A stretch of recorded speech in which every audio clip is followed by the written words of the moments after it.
Welcome back to my channel. It has been a very long time since I actually did a book haul, but today I have gathered all of the books that I got this summer and I'm going to share them right here with you guys. First of all, if you're new here, please go ahead and hit the subscribe button. And if you've been here or if you're new, hit the like button as well so that we can continue to grow our motherly bookish community. If you are new, I share everything from bookish content to daily vlogs, mom advice, what I'm going through as a 35-year-old millennial mom of 6 who also homeschools, who just bought her forever homestead home on a lake, and it's just a wild ride. I am a very open book here, so if you're into that type of content where it's not really niche down, I am the girl for you. So let's jump into my summer book haul. I think I have 13 books here, and I'm gonna actually start out with 2 books that were gifted to me by one of my fellow mom bookish creators here on YouTube. She's on TikTok and Instagram, and that is Taryn, and she is also known as Taryn in Pieces. I have read one of them. I just finished it, and I will be putting it in a vlog for you guys. And the first book is going to be Big Girl Blitz by Daniel Allen. This is the 3rd book in the Curve series. My cat is about to try and knock over. Tom, you can't come up here. Go. This is the 3rd book in the Curve series, and this follows our main character, Jasmine, also known as Jazz or Jazzy. I'm not gonna get into it. I will put that all in my reading wrap up. She is a divorcee who is going through something in life that is really painful with another family member, and she is thrown back into her small town. She is dealing with bullying until she meets Lamar. With Lamar, she's able to be herself, and their relationship kind of goes from there. I'm not gonna go into what I know about the book, but that is the synopsis of this book.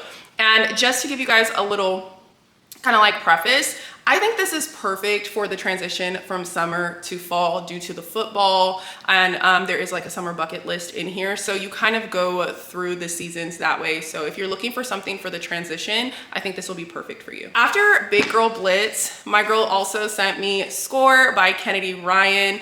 I am so excited to read this book. I'm actually going to be reading this in a 5-star anticipations video. I need more 5 stars. This year has not been the 5-star year for me, but this features a character who is also bipolar. It has bisexual representation, and I am so excited to read this one because I really loved the banter from the characters in the first book, and I actually, while reading that book, I was like, oh, I cannot wait to meet the characters in Score. So now here we are going to enter into my little mini classics section. I have been really intrigued by everyone who has been enjoying classics on the internet, and so I did purchase 2 classics this summer. One I already did read. The first one that I purchased is The Picture of Dorian Gray. I've been wanting to read this for years. I think when I first opened my Goodreads account, I actually marked this as want to read, and I just never ever read it because I was like, classics, like, I don't know. I was an honors and AP English student, so it really felt like daunting to me. I felt like if I read this, this is gonna take me back to high school. This features someone who decides to sell his soul for eternal youth. And not only eternal youth, but in that he starts to dive into what they call the depravities of life, and what the external beauty and what internal ugliness truly looks like. I really had a wild ride with this book. I'm not gonna get into it. It'll be in my reading wrap up, but yes, I picked this one up. The second book that I picked up to read for the fall season is Dracula. Now, funny story, I've read Dracula as a teenager. I'm telling you, I was a reader through and through, and I don't remember. I don't. So I thought that this would be perfect to read for spooky season. So it begins when Jonathan Harker visits Transylvania to help Count Dracula purchase a London house and makes horrifying discoveries in his client's castle. Soon afterwards, disturbing incidents unfold in England. An unmanned ship is wrecked, strange puncture marks appear on a young woman's neck, a lunatic asylum inmate raves about the imminent arrival of his master, and a determined group of adversaries prepare to battle the Count. So I really wanted to read this one. I've always wanted to read this, and I just never had the opportunity to do so. Okay, so next we have a book that you guys may have seen me go to purchase in another video, and that book is going to be Pet Sematary. So what ended up happening off camera in that video is I had to have a little come to Jesus moment with myself about my book buying ban. And I was about to break my book buying ban and fall into the hobby of buying books, the addiction of buying books, if you would like me to be honest.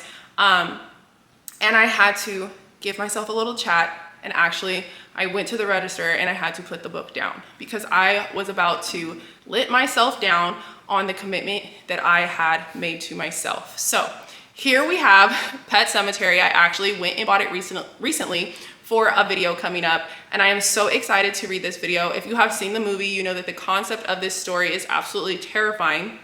Stephen King says that it's one of his scariest books due to the fact of what would we do for the things that we want? What would we be willing to sacrifice if we knew all the negatives that would come out of it? How selfish are we at the core? This book I know is going to take me through it, as Misery did, Stephen King. He writes about a lot of topics using horror to mask them and make them a little bit more digestible.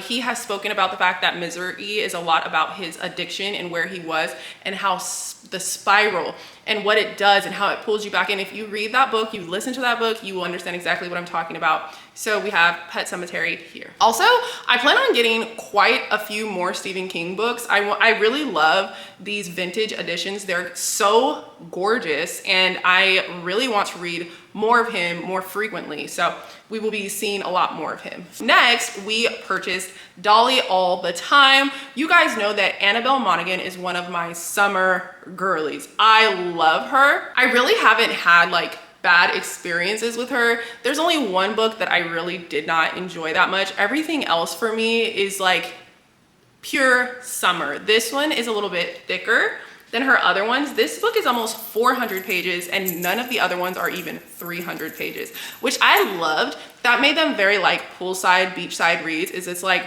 you can read those in a couple sittings. So I'm excited to see the depth in this story. I've heard that this is a lot of people's favorites. So I will be filming a reading vlog soon, a summer reading vlog, and this is definitely a contender for that video. Next, we have Black Top Wasteland by S.A. Cosby. This was the last book in his current collection of novels that I needed to get, and I also read this in a summer days video. So it wasn't like a reading vlog, it was just kind of like what I was doing day to day, and I did read and finish. I ended the video by giving you guys my full thoughts and review on this book. I'm so sad that he's not coming out with a book this year. I did prolong getting this one so that way I could have like his books spaced out throughout the year, and now I have none of them, so I guess I have to start back over with Razor Blade Tears. Next, I purchased Summer's Echo. I got this one off of Amazon because they don't carry it in store, but I'm really excited for this one. I got this book recommended to me by a fellow content creator. Her name is Delani. She's here on YouTube. I've noticed that she's been posting a lot more frequently. She also is on TikTok and Instagram very actively there, but she gave this, I think, 5 stars, and honestly, I just love the cover. I was like, oh my gosh, and I've never read anything by Robbie Renee, and I hear a lot of good things about her, so I cannot wait to dive into this one. Okay, next, a book that I absolutely know will be in my summer reading vlog is The Summer Girlfriend by Christina Forrest. This cover is absolutely gorgeous. Like, look at the cover. It actually looks like a piece of artwork that you would have in your house, and this is a fake dating story. Now, you guys know, if you've been here for a while, fake dating is actually one of my absolute favorite tropes. It does no wrong in my eyes. I have only think maybe one time not liked a book that was fake dating, but otherwise, I don't know what it is about it, but I eat it up every single time. So this one I'm really excited to read soon. Next on my summer book haul is Our Perfect Storm by Carly Fortune. Carly Fortune has become one of the big hitters for summertime. Now, I've only had one book that I did not truly enjoy, and I think like the overall synopsis is, I probably used the wrong word there, is that it's Meet Me at the Lake. All of her other books I've really loved. I cannot wait to read this one. The cover is so pretty. She has the best summer covers. I don't know how they came up with the whole entire concept for her summer covers, but absolutely genius. Cannot wait to read this one. Next up, we have No Matter What by Cara Bastone. I have one book that was a pretty good read, and then I have one book that is one of my favorite books ever, and it's not even a 5-star read for me. It made me boohoo cry, Promise Me Sunshine. No Matter What features two married people whose marriage is dissolving, and how did they get there, and how do they reconcile? How does it end up being worked out? And as someone who's been married for almost 20 years, I can honestly say I feel like this is going to be a good one for me, because there are these moments in marriage, you know, every few years or so, where you're questioning everything, or something happens and puts a rift between you guys, and that's just the reality. You might not see it, but that's the reality, and I'm really intrigued to see how Cara writes these characters and brings them back together. Side note, there is something though about Cara's FMCs that as the stories usually progress, I just feel like they digress in maturity. So I'm hoping that that does not happen in that story. Next, we have The Art of Loving You. The Art of Loving You by Natasha Bishop. This is the second book after Only for a Week, which we all loved, right? We all ate that book up. So I am expecting this to do the same thing. She is about 2.5 times the size of at least the original copy. The indie version of Only for the Week. I don't have the traditional published version. So this one is thick. She's thick, okay? But I am thinking of saving this one actually for fall, because I don't know, I just feel like art and stuff, I don't know, maybe it's just in my mind, but something about it is making me think fall, so that's when I'm probably gonna read it. And last but certainly not least is the queen for me personally, my queen, Tia Williams. I love Tia. I love Tia. I love everything that she writes. In fact, you guys know that 7 Days in June by Tia Williams is my favorite romance book of all time.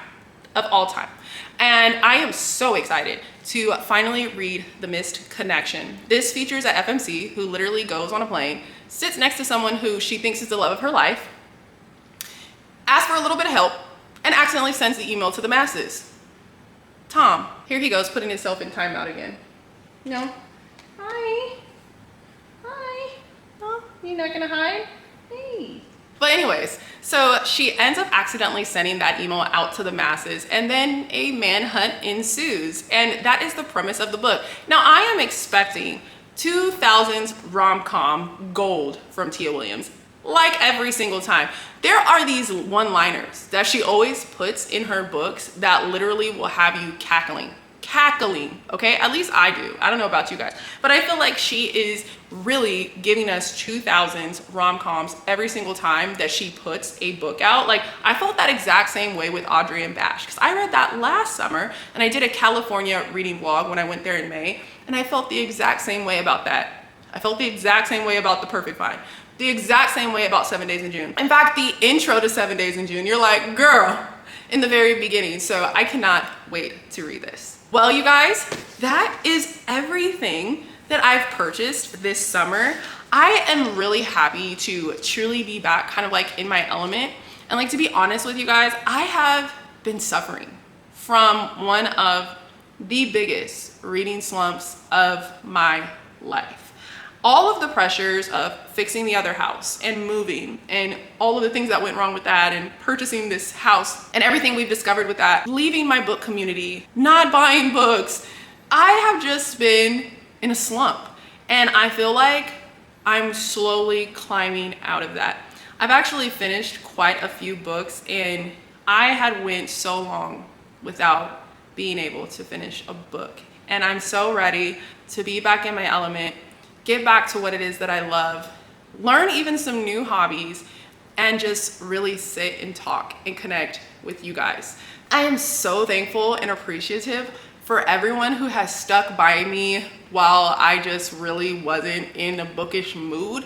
And honestly, it's okay. Like, I feel like we get into these niches, right? We get into these one lanes, and then we're unable to deviate from that without feeling like we're gonna lose everything. And we're not one-dimensional creatures, right? Like, we have so many beautiful aspects of who we are. And if something just isn't doing it for you, it's okay to pivot and come back. And I feel like when we force ourselves to stay in something, then we lose the love of it all together. And that's definitely not what I want for me. That's not what I want for my channel. That's not what I want even my children to see, me lose the love for something that I've been passionate about all my life. I've always been a reader. Like I said, I read Dracula in high school. In the early 2000s. We weren't doing that they weren't doing that at the school that I went to, I promise you. So I say all this to say, thank you. I appreciate you whenever it is that I feel like I need to step away from things that introduced me to you all. And it will always be like that. I will always be like that. If I feel like I need to take a break from something, I will take a break. So you will continue to see daily life vlogs. Things are gonna change here around the house soon. Our school year is going to start up soon. We're going to be learning how to homestead. So there will still be those aspects, and I will still continue to read. But yeah, anyways, I am yapping, and I need to go and finish my pumpkin patch. Yeah, we're putting in a pumpkin patch here. You guys will see that in another vloggy video. But before you guys go, please don't forget to like. I told you guys that earlier.